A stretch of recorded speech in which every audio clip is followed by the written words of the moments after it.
Hey everyone, it's Lisa here again with Hope for SCD, and today's education is on a trial that's happening on the West Coast. So we've had a lot on the East Coast, and today it's California's turn. So this trial is sponsored by the NIH, specifically the National Heart, Lung, and Blood Institute, which is just a department, and their collaborator, the people who are executing everything, is the University of California, San Francisco.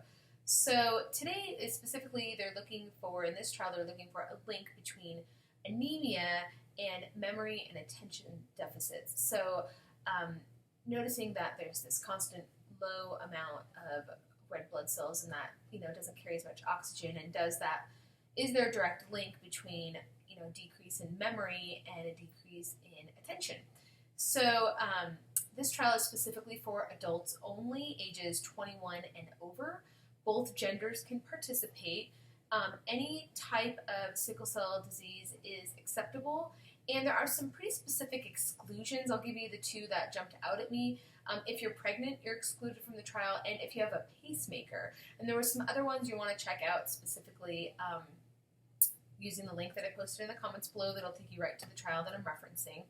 And what they listed as their objective, and I'll just read it to you, and then I'm going to give it to you in plain person language, is to measure and detect abnormal changes in the brain and see if changes contribute to a decrease in memory or attention. So basically, in my English version, this simple person that's twiddling around on the internet, is does sickle cell affect your memory and attention because of sickling the brain and decrease in oxygen and decrease in blood flow, and also because of inflammation? So what they're going to be doing here, it's one visit, and you come in and you do an MRI. So I should add that one of the exclusions is claustrophobia. So if you've ever had an MRI, you know what I'm talking about. If you haven't, I'm going to explain it real quick. So you have this dome. It kind of looks like, they call it a donut, although I don't really think it looks like a donut. It's a giant dome, and you are on a tray, kind of a rack, and they slide you into this circle, and then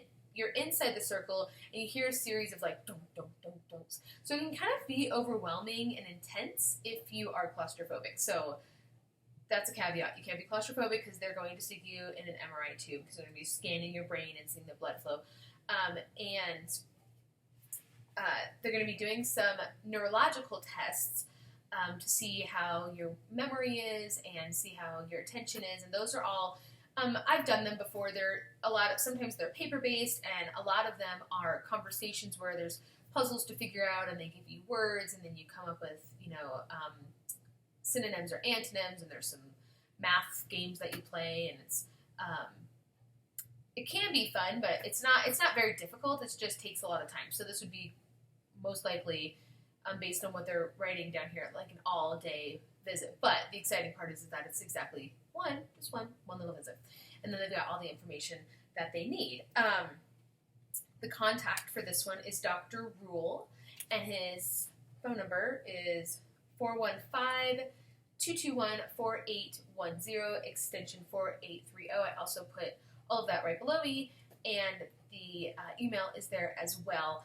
It does look like you need to be in California for this one. However, I'm not sure how close to San Francisco you need to be. Again, you can always contact the investigator whose phone number I gave you.